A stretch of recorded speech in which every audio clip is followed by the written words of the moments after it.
this point, we should have three kinematic equations that we have learned from the Buggy Lab and the Ramp Lab. This top equation that you're seeing here is the general equation from the Buggy Lab.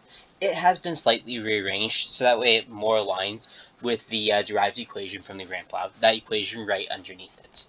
But this top equation is used when we have a constant velocity, or where our acceleration is equal to 0, but we're looking at a relationship between position and time. But this format here, you might notice that it looks very similar to the first part of the derived equation. That's because really, the general equation from the Buggy Lab is the exact same equation. It's just where this last part of the term, the 1/2 at squared, went away. If the acceleration is 0, the product of 1/2 times 0 times time squared will always be 0. That's why that last term could go away. So we have this equation that we derived by looking at the area under the curve on a velocity versus time graph, and then mathematically rearranging it to produce this equation. Another equation we figured out from the velocity versus time graph is this one. Our velocity is equal to our starting velocity plus our acceleration times time. This was the general equation from the Ramp Lab for the velocity versus time graph. Now, this equation works when our acceleration is uniform. So that means that the slope of a VT graph is a constant value. However, these are the three equations that we have so far, but all three of them are time dependent. So if we were to look at the motion of an object, but did not have access to a timing device, none of these three equations would be useful for us. So we're going to try to figure out another equation that is going to be time independent. So the way that we're going to be doing that is taking some of our terms that we're already familiar with, some of our equations, some of our definitions, and combining them and trying to derive a new equation. So the first definition I'm going to ask us to start off with is really that first one we started off with in this lab. Our average velocity is equal to the change in position over the change in time.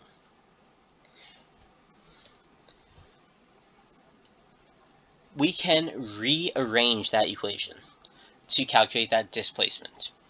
Our displacement, delta x, is equal to our average velocity times our change in time. This is what we're going to call equation 1 here.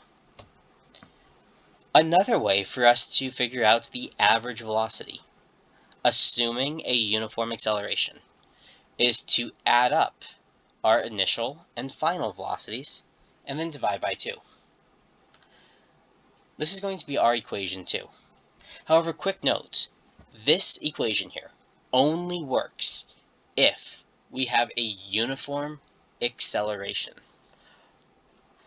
If, say, one of these velocities is going to be having a heavier weight of time, it's going to skew your average velocity closer to the velocity that it's spending more time at. So really when I say uniform velocity, well, uniform acceleration, I'm looking at a constant slope on a VT graph. That's really where these three equations are going to be used, okay? But those are the two equations. We're going to continue by taking that general equation from our Ramp Lab. Our final velocity is equal to our acceleration times our change in time, plus our initial velocity. Now this one has just been slightly rearranged from the actual one from the Ramp Lab, which was v equals v0 plus at.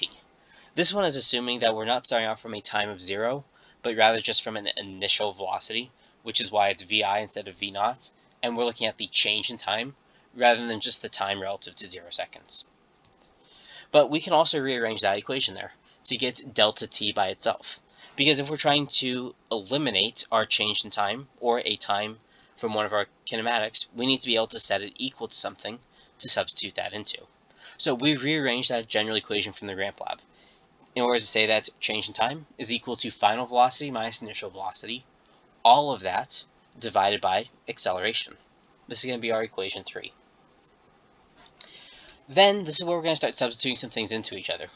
We're going to start off with equation 1. delta x is equal to average velocity times change in time. Then for that average velocity, I sub in equation 2. And for that change in time, I sub in equation 3.